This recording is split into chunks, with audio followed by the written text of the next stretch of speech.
Hi everyone, welcome to this special episode of Beyond the Berkeley with me, Jez Davies. Me, Morgan Hewitt. Today we're joined with Alex from BleedNorwich. How are you, Alex? I'm all good. How are you two? Yeah, good, thank you. First and foremost, I think it'd be remiss for me not to ask what is BleedNorwich? What do you guys do, and how did it all come about? I'm not really sure how it come about. It was just started in 2017 as something to do, really, when I was bored, and it's expanded from there, really. That sounds a bit like us, doesn't it, Jez? Yeah, very much so. Yeah, I mean, that's I've always wanted to do a football podcast, and specifically a Norwich football podcast, and I think I just had the gumption to do it about 4 months ago, and I put a message out on the Pinken. Right. Just to try and get a few, just to sort of push it out there really, and just to see if there would be any interest. And I was quite pleased with the response. I think I had about 8 or 9. But the gentleman who now sits as my co-host was my first ever guest. Yeah, and Jez pestered me prolifically after that, so I didn't have a choice, Alex. It just seemed to just land in my lap. I mean, so we're going to promote your Instagram on here on this pod. So what's the handle of your Instagram for the listeners at home? That's BleedNorwich is the handle. Okay. And you're also on other platforms as well, right? Yeah, it's on. We're now starting up a YouTube, or trying to get into the YouTube scene as well. So, okay. What in terms of doing videos or? Like match previews and match reviews and stuff like that in fuller, rather than on like the little shorts on Instagram. So we're going to go into full effect on YouTube. Okay. Do you consider yourself tactically aware? The person who I will be doing it with is tactically aware. Yeah. Okay, because I don't have much of a clue about that kind of thing. Jez is like a football encyclopedia, so he. The person I'm going to be working with on it actually works in statistics and all that sort of stuff with football and that. That's great. I mean, It might go on Norwich. Sorry, Morgan. No, I was just rambling on about that the sort of, I guess, the data aspect of it. I mean, we had a pod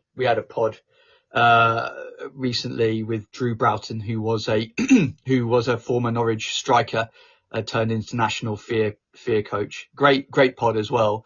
He sort of talked about about data and how it's kind of, I guess, taken over the game. I work in a field that uses a lot of data as well, and I guess it does guide your hand a bit, but at the same time, there has to be some kind of organic play, I suppose. I don't know if that's something you guys would agree with.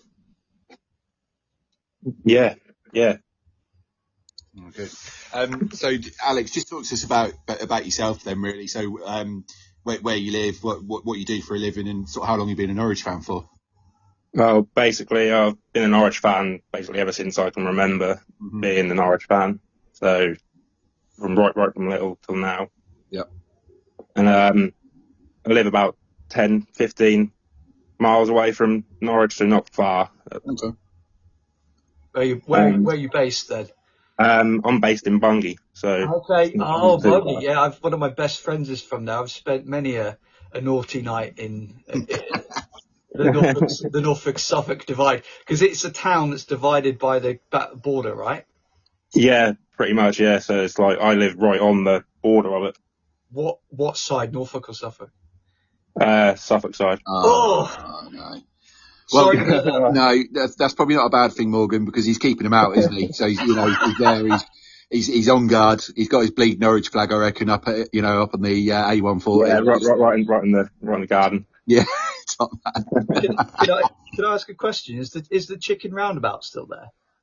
Chicken roundabout's still there, but the chickens aren't there anymore. Oh, what happened to them? Got run over? The old boy that used to look after them passed away, sadly. Oh, that's a shame. It There's, was there's like a little memorial plaque there for him as well. So Right. cool. What on earth is the chicken roundabout? Well, can you, Jez, can you imagine? It's a roundabout Yep. that has chickens on it. What, in the middle of it? Yeah. yeah, We've got something similar down here called the Black Cat Roundabout on the A1. But there's not a real black cat. It's a model right in the middle. But I know these were real chickens. wow. Some old boy put them on the roundabout one day, and it's been there in the chicken roundabout ever since. The chickens got confused and didn't know which way to go, so they ended up staying on there. It's amazing. This is these little things, these little stories that come out on this podcast, which I absolutely love. We were talking about fish and chips earlier. Would you believe, Alex? It's not your stereotypical podcast. This one. We dive into deep and wonderful things. So, I mean, diving into some of the questions, I think you probably answered question one already. But what inspired you to start the Norwich Bleed Instagram account? How has it grown since you began? Well, I just saw that there was like not many Norwich pages on Instagram, and there was like one or two big ones at the time that have now not on Instagram anymore. So yeah, that kind of inspired me a little bit to go forward with it. Talk to us about how many followers you've got now, and perhaps about that the chat that you invited me to the other week. Yeah, well, we're now sitting on over 13,500 followers on Instagram, and that's from 2017. So, but I did stop for a couple of years prior to now, and suddenly just got back into it again. Fantastic. Morgan, I think it's probably prudent that you ask the next question. Okay. What's been your favourite piece of content that you've created, and why did it stand out? I'm not really sure that I have a favourite bit of content that has gone out on the page. I suppose doing these youth interviews with some of the youth players that I'm now getting back into doing again. I had one with Brandon Forbes the other week, and going to have one with AJ Bridge coming out on Sunday. Amazing. That's really good. Yeah, that's excellent. I mean, again, so touching on that, how do you go about that? How do you contact the player? I'm taking some notes here because obviously me and Morgan are desperately trying to get some onto the podcast. So, have you got your pen, Morgan? Because it'd be good to know how do you get in touch with the players, and what sort of reception do you have from them in terms of being able to get that content?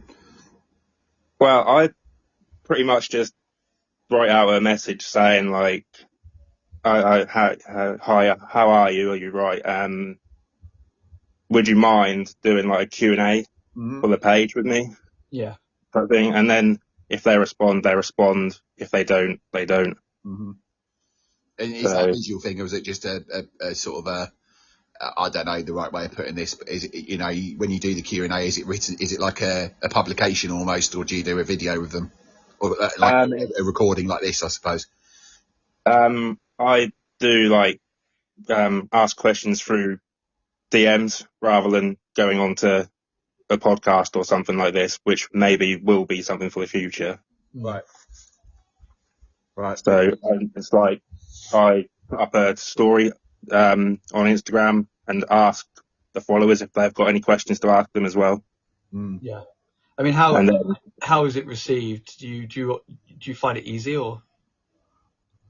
Yes, it's difficult in a way, but if they say yes, then you just rattle through the questions, and if they answer in full, then it's all good. Yeah. Yeah. Have you had any particular players that you really enjoyed speaking to? I've done one when Andrew Omobama-Dele was here. That was quite a good one. Yeah. How did that go? That went really well, to be fair. He accepted straight away, near enough. So yeah. Great player for us. And he was one of my close friends. He's a Nottingham Forest fan. He was on the Christmas special. So shout out to Alex. But he's fully invested in Omobama-Dele. So great player. That was when he was in the youth team. So oh wow, that was before he even made it into the first team that I got him on. Do they sort of talk about their experiences of being in the youth setup and how and the challenges of getting into the first team? It is how they are at the moment in the youth team and what they want to progress to do as such, how life is as a youth player, and a little insight on their daily life, really. Yeah, because I think there's a at Norwich, especially in Jez, I don't know if you'd agree with this, but there's always a clamour for the youth players to come, to get thrown into the first team. There's always people that would be like, well, he can play in the first team, throw him in. And I think that I think it's more challenging than going from the youth team to the first team. It's not as easy as just going, oh yeah, I clicked a switch and now I can play for the first team. No. Yeah, not as easy as that. No, I agree. I think it's the same with a lot of clubs, to be honest, Morgan. That I certainly the clubs that I've watched and been involved with as well is, that's the bloodline of the club, isn't it? They want to see the youngsters play, and I think it probably wouldn't be what's the word I'm looking for here? Too bad of me to mention that I think some of the younger players get a bit of a free hit almost, which is understandable, and I think it's the only way these players are going to develop, right? So I think I think it's a really good thing, and especially at the moment with the manager we've got, it seems to be that he's giving the youth players a chance. Yeah, I've never seen such a young Norwich squad. In the time that I've supported them, and it makes me feel a bit old. But I don't know about you, Alex. Like in relation to how long you've supported Norwich, have you ever sort of come across such a young side? No, I don't think I have really. No, probably one of the youngest we've had for a long, long while. Yeah, I'd agree. I think Fark was a little bit in this way, wasn't he, where he liked to youth play, but he certainly had some more experienced players from Germany that were in that mix as well. So it's a real mix there. But I think, Morgan, you're right. I think now it seems to be more sort of edged towards the youth, which for me, we've still got a couple of sort of older heads in there, like Shane Duffy, etc. But it's very, very much a youthful feel. So, question 3, Alex, is how do you balance being a passionate Norwich fan with running an account that has so many supporters to engage with? I suppose it's having designs ready to post for match days and stuff, so they're already ready, so it doesn't affect anything else. Fair shot. Yeah, I think just having content ready to share and always trying to be first to it as well.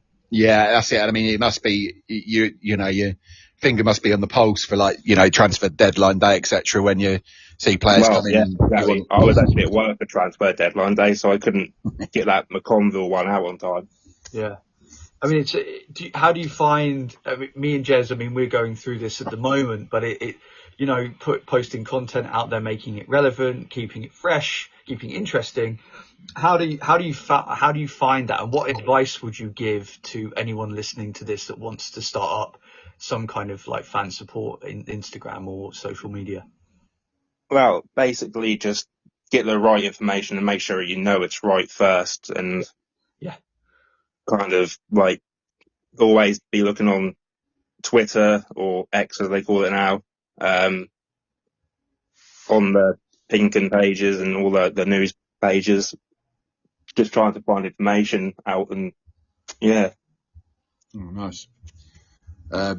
Which I think leads us into the next question, Morgan. So if you could collaborate with any Norwich player, past or present, for a post or a feature, who would it be and why? I'm not sure really. That's a difficult question, really. We've had so many great players over the years. That's kind of stumped me, that question. I mean, I'd go for myself, probably be some kind of fun Emi Buendia, Silky Skills, football post, and we're talking about, little nice techers. So that would be mine. Right. Yeah, I mean, for me, I've always liked the story of Brian Gunn, and probably the Gunn family actually as an entity, and what impact it had on Norwich as a club, and not only his talking about Brian here, not only is his his standpoint as a player, but also a manager, but also the fact that he was guided by the likes of Sir Alex Ferguson and people like that, and how that had an impact on his football career. So yeah, that would certainly be something that I would look to do, and looking to do.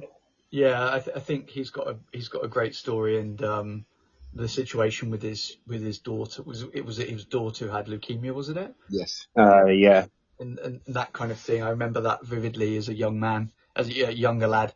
So I think there is something definitely there. Gunny's got some great, he's got a great journey to kind of unpack. And not only that, but you've also got Angus, and how his kind of how he fell into goalkeeping. So yeah. Well, yeah, because he started out as an outfield player, if I remember rightly. Yeah. I don't know. I didn't know that. Yeah, sure, it's true. I think he did. Where do you play? At Norwich. Midfield, I think. Thanks, Jez. I think it was in midfield that he started. I might not be 100% on that, but I think it was midfield. Right. I mean, players, switch up positions and they then fulfill their career. Look at Chris Sutton. He was a left back, wasn't he, Jez? Central defender. Yeah. As was Dion Dublin. So you got plenty of players there in the past, I suppose, that have been adapted to that kind of role. But Morgan, it's time for your random question of the week, my friend. No, it isn't, because we've got question 5. If you could design a Norwich kit from scratch. I thought that was the random question. Apologies. So I'll let you answer that one. Okay, so if you could design a Norwich City kit from scratch, what would it look like? Well, my favourite kit from the past is probably the 89-92 Asics kit. So probably try and do a modern twist on that. Yes, they did that with the third shirt back in 17-18, where it was purple and had the sort of slashes, dark black slashes on the shoulder.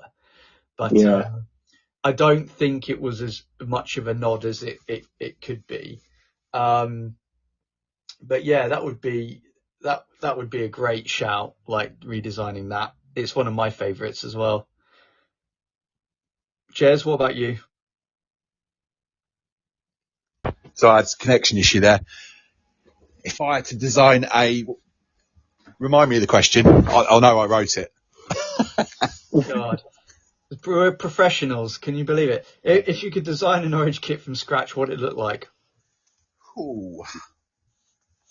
I think it's a good one, isn't it?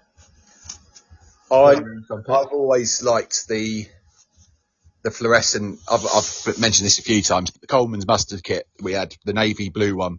Yeah, that's great. With the fluorescent yellow and green stripes on the side. Now, I think it would be good to see a variation of that with the home shirt and then an away shirt almost. So they bring back the retro kits, don't they? They do, yeah. So something along those lines in the future. I'd love to see that kind of being remade. Okay, well I'm going to go off piste and frighten you both with my suggestion. So do you remember those? Well, if when you're at uni or at college or whatever, guys, those posters, like Bob Marley posters. So it's Bob Marley's face, right? But made up of loads of little photos of Bob Marley. You see those posters? I think I know what you mean. Yeah. So my kit would be a Delia's face in the background of a shirt, made up of loads of little images of Delia. Oh, that'd be good actually. Yeah. Yeah. I think so. I think it would sell quite a lot. Yeah. Yeah. Agreed. Marketing over here. There we are. And we've arrived at the random question of the week. Yes. Okay. So, random question of the week. I need to get better at the vibrato. Anyway, Alex, you've probably heard of the random question of the week. It'll put you on the spot, but that's the joy of it. So, if you could design any piece of Norwich City merchandise, excluding kits, what would it be and why?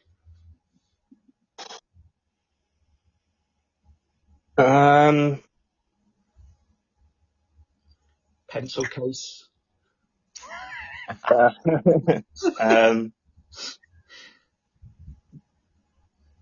don't know.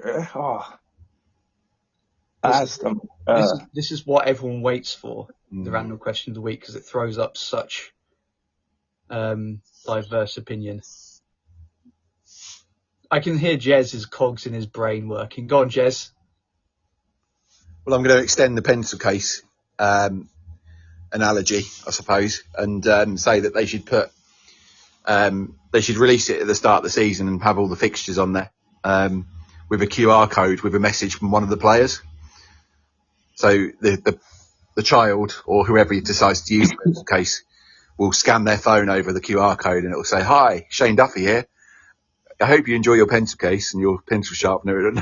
Something like that. Something cheesy. Something like that's going to. Each pencil case has a different player. Yes, exactly, and it has the squad number on there as well. So, it'd be like I don't know, you used to get those messages when we were growing up about how to cross the road and how to, make sure you wear your seatbelt. It'll be like little things like that as well that get dropped in, and make sure you listen to your teacher in geography, so you know how to get some games. Green code and all that. Yeah. Don't punch people. Yeah. Don't gob at someone and get banned for 6 games. Yeah. Yeah. All right, yeah. So yeah, or like equally, we could do like a recipe book from all of the different players from around the world. So a Mankwa Forsen could do whatever the national dish is in Ghana. Yeah, you've actually given some time to this, haven't you? No, that's from when you asked the questions. Now. Wow. It's just what I've got in my head. It's just the slash genius. Well, yeah, I don't know. I would go for overactive imagination, Morgan. More to the point. I would go for Crocs, and don't get me wrong, I don't like Crocs, but they are what they are. But a yellow and green pair of Crocs, maybe with some paint splatter effect. So on the yellow one, it would be like green spray. On the green Croc, it would be yellow spray. And you can actually buy the accessories for Crocs now, the way you can actually, the holes that you've got on the front of them. You can actually stick things in those. So you could actually, you could have like players or the Norwich logo or whatever, a Captain Canary as one of them. So we're gonna get like poached by Croc marketing. Yeah. At the end of our Beyond the Barclay pod will die. Yeah, exactly. Right. So has that wetted your whistle, Alex? Have you got anything for us? That's such a difficult question, really. What about a pair of Norwich City wide fronts? Yeah. What about BleedNorwich ones to be more to the point? Yeah. Get some BleedNorwich merch going. Yeah. Well, that's what we've been waiting for.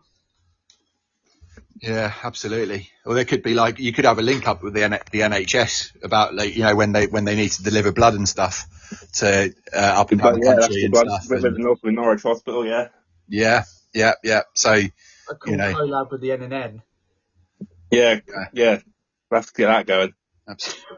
So if the Norfolk and Norwich Hospital is listening to this, please reach out to BleedNorwich. Alex, thank you so much for coming on. I know it's been short and sweet, but is there anything you want to promote before you leave today? Well, just basically, if you're listening, follow the page. Excellent. Yeah, we'll certainly do that. If you want to give the taglines, etc., the ats, whatever you call it, you can tell I'm down with kids. So on Instagram, we are at BleedNorwich. Yeah. On X, I believe we are Bleed NCFC. Yep. And on YouTube, we are Bleed Norwich. Fantastic. Okay, well, thanks everyone for listening. You can follow us on Facebook, Instagram and X, and you are now able to listen to us on YouTube. Thanks once again, and look forward to speaking to everyone.